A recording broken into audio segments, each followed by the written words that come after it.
So imagine a big explosion as you climb through 3,000 feet. Imagine a plane full of smoke. Imagine an engine going clack, clack, clack, clack, clack, clack, clack. Sounds scary. Well, I had a unique seat that day. I was sitting in 1D. I was the only one who could talk to the flight attendants. So I looked at them right away, and they said, no problem. We probably hit some birds. The pilot had already turned the plane around, and we weren't that far. You could see Manhattan. 2 minutes later, 3 things happen at the same time. The pilot lines up the plane with the Hudson River. It's usually not the route. He turns off the engines. Now imagine being on a plane with no sound. And then he says 3 words, as unemotional 3 words as I've ever heard. He says, brace for impact. I didn't have to talk to the flight attendant anymore. I could see in her eyes, it was terror. Life was over.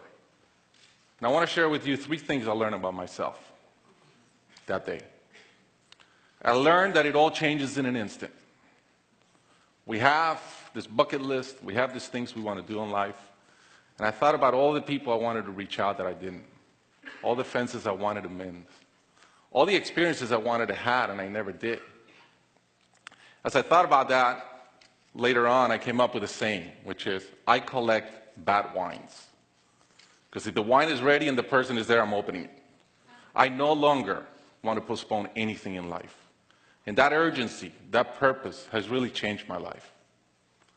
The second thing I learned that day, and this is as we clear the George Washington Bridge, which was by not a lot, I thought about, wow, I really feel one real regret. I've lived a good life. In my own humanity and mistakes, I've tried to get better at everything I've tried. But in my humanity, I also allow my ego to get in. And I regretted the time I wasted in things that did not matter with people that matter. And I thought about my relationship with my wife, with my friends, with people. And after, as I reflected on that, I decided to eliminate negative energy from my life. It's not perfect. It's a lot better. I've not had a fight with my wife in 2 years. It feels great. I'm no longer trying to be right. I choose to be happy. The third thing I learned, and this is as your mental clock starts going 15, 14, 13, you can see the water coming. I'm saying, please blow up. Right? I don't want this thing to break in 20 pieces like you've seen in those documentaries. And as we're coming down, I had a sense of, wow, dying is not scary. It's almost like we've been preparing for it our whole lives. But it was very sad. I didn't want to go. I love my life. And that sadness really framed in one thought, which is, I only wish for one thing. I only wish I could see my kids grow up. About a month later, I was in a performance by my daughter, first grader, not much artistic talent, yet.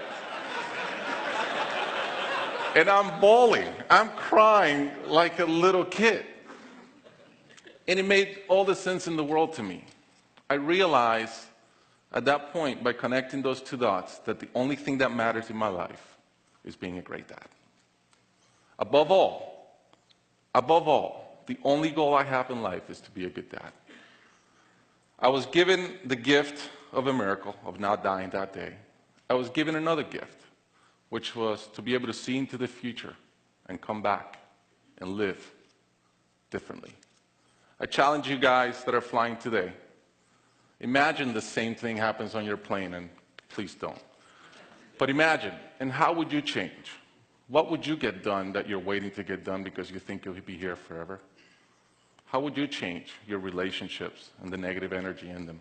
And more than anything, are you being the best parent you can? Thank you.